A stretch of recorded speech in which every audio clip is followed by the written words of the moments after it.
बिस्मिल्लाहिर्रहमानिर्रहीम। नाज़रीन निगरामी, अस्सलामु अलैकुम वरहमतुल्लाहि वबरकातुहू। हम आपका एक बार फिर इस्तक़बाल करते हैं।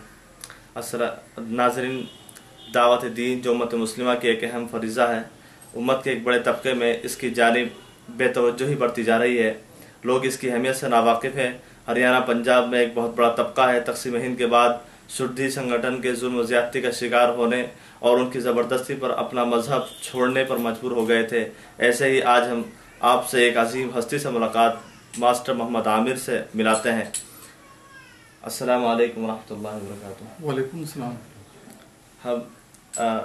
आप अपना तारुफ कराइएगा। मेरा नाम मोहम्मद आमिर है, साबिक नाम बलबीर सिंह। मैं ज़िला पानीपत हरियाणा का रहने वाला हूँ। मेरी प्राइमरी तालीम मेरे गांव में ही हुई और हाई क्लासेस के लिए मुझे इन दिनों हमारे यहाँ हाई स्कूल नहीं था तो पानीपत में आ गए। इसके बाद की तालीम मेरी एमडी इंस्टीट्यूट रोहतक में। आपने इस्लाम कब कबूल किया? मेरा इस्लाम कबूल करना 1 जून 1993 को। लेकिन इस इस्लाम कबूल करने के पीछे के जो बैकग्राउंड है, हालांकि ये तो कोई सवाल ही नहीं है कि इस्लाम कोई क्यों कबूल करे, कैसे कबूल किया, ये तो पस मंजर, बल्कि ये कहा जा सकता है जिस अल्लाह ने हमसे वादा किया था, अहद लिया था, हमें बनाने वाला, हमें चलाने वाला, मिटाने वाला, उसको ना माने, ये तो एक सवाल हो सकता है दुनिया में। लेकिन कुछ लोगों ने वो अज्ञानता में, जाहिलियत में ये सवाल हो सकते हैं, लेकिन पढ़े लिखे लोगों का, तालीमी लोगों का ये सवाल नहीं है। मैं उन दिनों जब पानीपत में आया तो मेरी मुलाकात कुछ ऐसे लोगों से हुई जो, और मुलाकात से पहले का पस मंजर मैं बताऊं कि जब मेरा बचपन था तो हम लोग मुसलमानों के बारे में बहुत सारी उल्टी सीधी कहानियाँ, बहुत मनफी चीज़ें सुनते थे कि मुसलमान ऐसे होते हैं, हर काम उल्टा करते हैं, हाथ धोते तो ऐसे धोते हैं, बहुत सारी चीज़ें।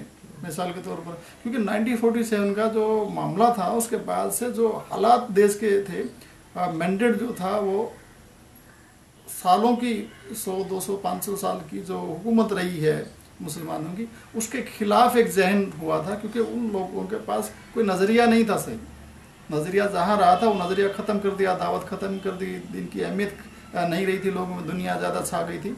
जो दुनियादार मुसलमान थे उन लोगों की बदगुमानी, उन लोगों के जो बद अखलाक, बद किरदारी थी, उसका अक्स जो है लोगों पर पड़ा और उन लोग पूरे मुसलमानों को उसी लाइन में गिनते थे, जिसकी वजह से हम मुसलमानों को दिल से बहुत बुरा मानते गिनते थे। और वो बुराई जो दिल में थी, थोड़ी सी सामने से और दावत मिली कि मुसलमानों ने हमारे मंदिरों को तोड़कर मस्जिद बना दिया, हमें ज़बरदस्ती यहाँ पे तलवार के बल पर इस्लाम फैला है। तो ये सवाल हमारे पास बैठे हुए थे, क्योंकि मैं एक राजपूत कम्युनिटी का फ़र्द हूँ। हम ये सोचते हैं राजा जो है हमारे माँ बाप थे, ना बाप दादा थे, उनकी औलाद है, हमारा राज तो इन मुसलमानों ने छीना है। पहला तो जाति दुश्मनी है, दूसरा फिर इन्होंने हमारा धार्मिक भी दुश्मनी की कि इन्होंने मंदिरों को तोड़ के मस्जिद बनाया है। तो खून में एक जोश आया कि इन मुसलमानों की ज़बरदस्ती जुल्मत कैसे चलेगी। अब तो उनका वजूद भी ज़्यादा नहीं है, ज़्यादा पावरफुल भी नहीं है, तो अब तो इनके खिलाफ इनको निकाल फेंकना चाहिए। बस ये एक दिल में बात आएगा। तो फिर आपने इसके उसमें क्या किया, मतलब कैसे निकालना चाहिए, इसमें कोशिश जारी रखी आपने मुसलमानों को निकालने के लिए? इनके साथ मतलब कोई तंजीम तैयार की या कोई काम किया? नहीं, तंजीम मैंने तैयार नहीं की, तंजीम तो बहुत सारी हो गई थी, उनका नाम भी लेना मैं समझता हूँ बेहतर नहीं है। सिर्फ इतना है कि यहाँ पर देखिए, सिर्फ इशारतन एक बात कहूँगा, हमारे देश में सियासी जो पहलू था, ये सियासी पहलू की बातें हैं, ये असल में ऐसा भी नहीं था। लोगों के दिल में जो चीज़ें होती हैं, जब भी कोई आइटम आता है, प्रोडक्ट्स आता है मार्केट में, उसकी पहले ज़रूरत होती है तो उसको जो हाथों हाथ ले लिया जाता है। लोगों के दिल में जो नफरत थी, दुर्भावना थी, उसको कुछ लोगों ने समझते हुए अपना सियासी पहलू सामने, नजरिया सामने रखते हुए ऐसे इश्यू उठाया। वरना इस देश के लोग कभी ऐसे नहीं हैं। इसके तो बड़े हमदर्दाना मिजाज के लोग हैं, गांव में एक दूसरे के साथ रहते हैं। अगर ऐसा मिजाज हम समझे, अगर ये इल्ज़ाम लगाएंगे अपने देश के लोगों पर कि लोगों का मिजाज ऐसा, लोगों का मिजाज ऐसा नहीं था। लोगों का मिजाज बनाया गया, इस इशू को इशू बनाने के लिए हज़ारों नहीं लाखों करोड़ रुपया खर्च किया गया है। इसके बाद तो मेरे पास डिटेल है। और आप समझदार लोग समझ भी सकते हैं। इसके लिए कुछ कैसेट्स फिल्में बनाई गई, कितने सारे प्रोग्राम्स किए गए, 20-20, 10-10 लोगों को से शुरुआत हुआ जो प्रोग्राम है, उसको बड़ी भीड़ में तब्दील करने के लिए जो चीज़ें आई हैं, उसको समझ सकते हैं हम कितने बड़े प्रोग्राम्स किए गए हैं। इसी प्रोग्राम को, इस इशू को इशू बनाने के लिए, जैसे हमने अभी अर्ज किया, उसको इशू बनाने के लिए जो 10 लोगों को पसंद नहीं आता था वो प्रोग्राम, वो 10 लोग भी मेज़बान होते थे, कोई किसी वजह से आ जाते थे, बाद में फिर वो 50, 100, 200, 250, 500 तक जो भीड़ मुश्किल से खींच के आती थी, वो इशू बनाया जाता है उसको। ये नहीं है कि इशू, अब मिसाल के तौर पर हम किसी महापुरुष के पास जाते हैं, महापुरुष का एक बार नाम सुना, लोग हजारों लाखों की तादाद में आ जाते हैं, वही उसको कहते हैं लोगों के अंदर पहले से जगह है। अब इस जगह नहीं थी लोगों के अंदर, 10-10, 5-5 लोगों को मजबूरी कोई उनकी अनजान चीज़ों से एक बार जुड़ भी जाता है, फिर उसको आहिस्ता आहिस्ता लोगों के दिलों में उतारा गया, घृणा नफरत उतारी गई, और ये देश के संविधान के खिलाफ बातें की गई, क्योंकि हम पाबंद हैं एक दूसरे, किसी मजहब, किसी जात, किसी बिरादरी, किसी फिरके, किसी इलाके के खिलाफ कोई बात नहीं करेंगे। इसमें पूरा उसको तोड़ो, इस मौलिक अधिकार को पूरा तोड़कर पेश किया गया। इसलिए मैं ये कह सकता हूँ, ये देश ही नहीं पूरी दुनिया के इंसानियत के खिलाफ एक बहुत बड़ी साजिश की गई थी, जिसका मैं भी शिकार हुआ और वो लोग भी। तो आपको इस्लाम के अंदर क्या चीज़ पसंद आई थी जो आपने इस्लाम कबूल किया था? मैं वही बात कहना चाहता हूँ, इस्लाम कोई नया मजहब नहीं है। इस्लाम कोई नया मजहब होता तो मैं बिल्कुल, मुझे कबूल करने की जरूरत नहीं है, ना लोगों को इसको कबूल करने की जरूरत है, नई कोई चीज़ नहीं है। ये इस्लाम सनातन धर्म है, सनातन धर्म का मैं बिल्कुल तहे दिल से मानता हूँ। सनातन धर्म का ही शुद्ध रूप इस्लाम है, क्योंकि सनातन धर्म में बिगाड़ कर डाल दिया गया था, उसके अंदर कुछ चीज़ अमेंडमेंट की गई थी, कितनी से जिसमें मिला दी गई थी। अब एकम ब्रह्मा द्वितीय नास्ति का नारा पढ़ने वाले, नारा लगाने वाले लोग पूरी दुनिया के लोग यहाँ कर उसको पढ़ते थे। अब वही लोग एक ईश्वर को ना मानकर अनेक ईश्वरवाद की जो प्रथा चली यहाँ पे, उसका जो है ना हमें खामियाजा भुगतना पड़ा है। हम अब जो पूरी दुनिया के विश्व गुरु कहलाते थे, वो आज पूरी दुनिया के चेले बन के ऑस्ट्रेलिया, इंग्लैंड में जाकर के हमारे बच्चे पढ़ने को फख्र महसूस करते हैं। और उनके पास है क्या, वो भी टेक्निकल थोड़ी सी एजुकेशन कुछ लेके आते हैं, प्रोफेशनल एजुकेशन। वो हमारे पास जो नैतिक शिक्षा होती थी, हमारे पास जो धार्मिक शिक्षा आती, तो वो तो सतर गिर गया हमारा धार्मिक और नैतिक सतर नहीं रहा हिंदुस्तान में। इसकी असल वजह ये है कि हम सही धर्म पे नहीं रहे। कायम रहते तो हमें इस्लाम जो है ईश्वर द्वारा भेजा गया वही धर्म है, वो उसका शुद्ध रूप करके भेजा, क्योंकि नबी अवतारों को ईश्वर तब भेजता है जब तक उसमें बिगाड़ आता है। यदा यदा ही धर्म से ग्लानि भवति भारत है, हम महाभारत में पढ़ते हैं, अब हम गीता में पढ़ते हैं। जब जब धर्म की हानि होती है, ईश्वर अपने नेक बंदों को वो ज्ञान देता है, ईश्वर अपना ज्ञान देता है, अपना दूत बनाता है। इस दूत के जरिए से हमें वही चीज मिलती है। धर्म कभी बदलता नहीं है, धर्म तो अपनी जगह रहता है। उसमें जो बिगाड़ आ जाते हैं तो ईश्वर उसको शुद्ध रूप में करके अपने दूत के जरिए भेजता है।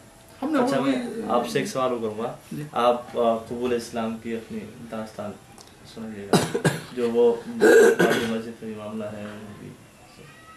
देखिए, कबूल इस्लाम तो हम तो आलम अलस्त में अल्लाह ने सब रूहों को पैदा फरमाया, आलम अरबा में हमने ऐद कर लिया था, तीसरा माँ के पेट में भी हमें वो ऐद दिया था। लेकिन दुनिया में आके इंसान भूल जाता है, दुनिया में आकर के वो वही मुझे याद दिलाया गया, तो मैंने इस्लाम कबूल किया, क्योंकि मेरे दिल की पुकार थी, वो कोई बाहर से उसको पैदा नहीं कर रहा।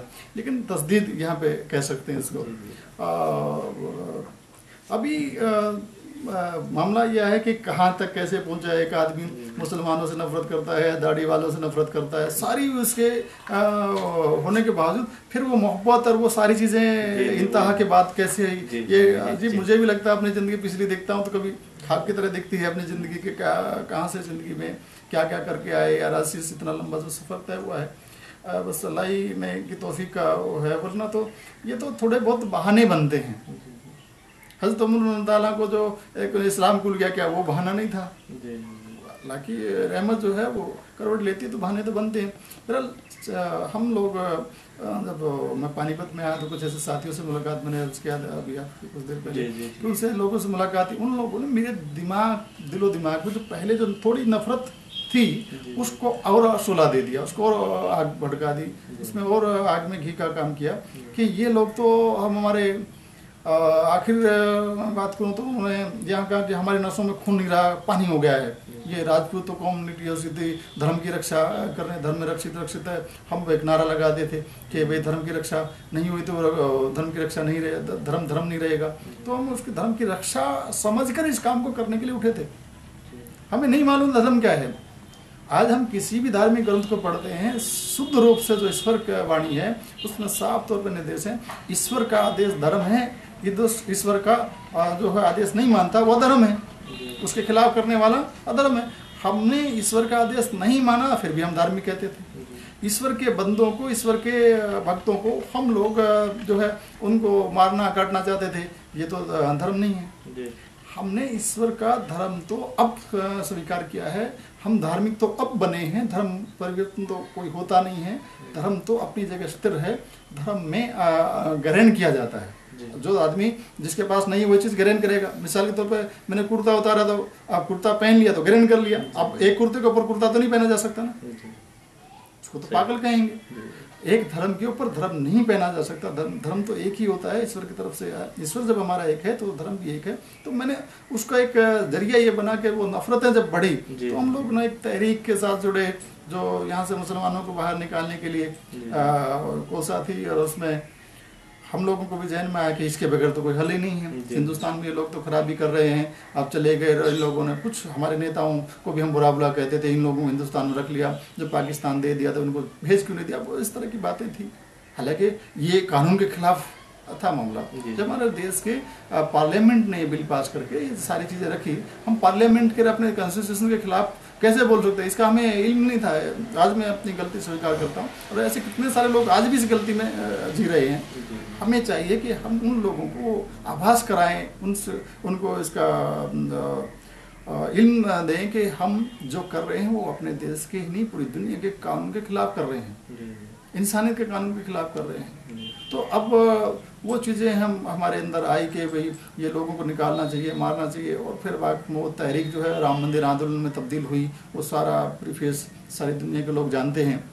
और उसमें अक्टूबर 1990 में भी पहली बार जाना हुआ, लेकिन कुछ सारे हालात के बाद वापस आए, फिर दोबारा जो जाना हुआ है 6 दिसंबर 1992 का दिन तय करके जो लोग जमा हुए हैं, लाखों लोग जमा हुए हैं। ऐसा पूरी दुनिया में, पूरे विश्व में ऐसा पहली बार हुआ है।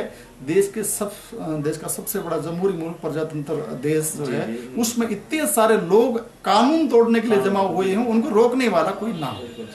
खैर वो बातें गए गुजरे जमाने की हैं, लेकिन हमारे देश में ये नुकसान हुआ, कहीं ऐसा ना हो कि ऐसा फिर कोई बाउंडर ऐसा कोई गलती हम दोहराई जाए। इसलिए हम ये चाहते हैं, मैं इस उद्देश्य से ही आपके साथ इस बात को शेयर कर रहा हूँ कि हमारे देश में नफरतें दूर हो जाएं, हमारे देश में मोहब्बत, प्यार, प्रेम, भाईचारा कब आएगा? जब हम एक दूसरे को जानेंगे, समझेंगे, हकीकत क्या है। असल में हकीकत से आसना हो जाए तो हम सब भाई भाई हैं, हकीकत से आसना नहीं है तो हम दूर दूर लग रहे हैं।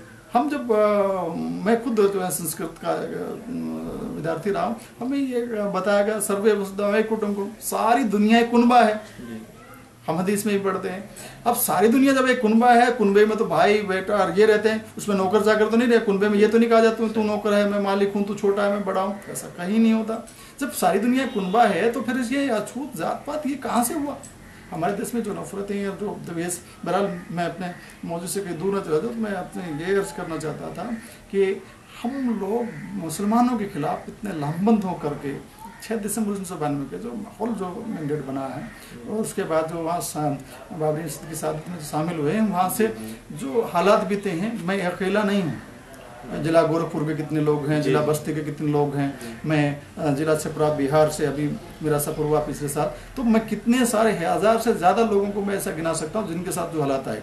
अब यूपी का जिला सीतापुर का तंबोर कस्बा है, वहाँ के 4 लोगों के साथ जो हालात बीते, ऐसा या लुधियाना के खन्ना नाम का जो आदमी नौजवान चौराहे के बीच में फांसी लगा के मरता है, वो सारी चीज़ें हमारे सामने हैं, कोई ऐसे नहीं है। अब हम जो हालात आए, क्योंकि मुझे जो हालात मेरे साथ थे वो बिल्कुल अजीब व गरीब थे। वो हालात ये थे कि मैं जब बाबरी मस्जिद की छत पे चढ़े हैं हम लोग, तो हम तो ये सोचते थे मुसलमानों की मस्जिद है, इबादत गाह है, वो लोगों उनका है अलग है, हमारा मंदिर होता है। उस वक्त तो यही ख्याल था। अब जब मस्जिद पे गए, जूते सब चप्पल के समेत गए, बोला तो जो कोताही हमसे हुई, अनजाने में जो हुई, क्योंकि हमें तारुफ तो किसी ने कराया नहीं, ये मस्जिद अल्लाह का घर है। अगर हमें कोई तारुफ करा दे ये मस्जिद अल्लाह का घर है, अल्लाह ताला ही सबसे अल्लाह अकबर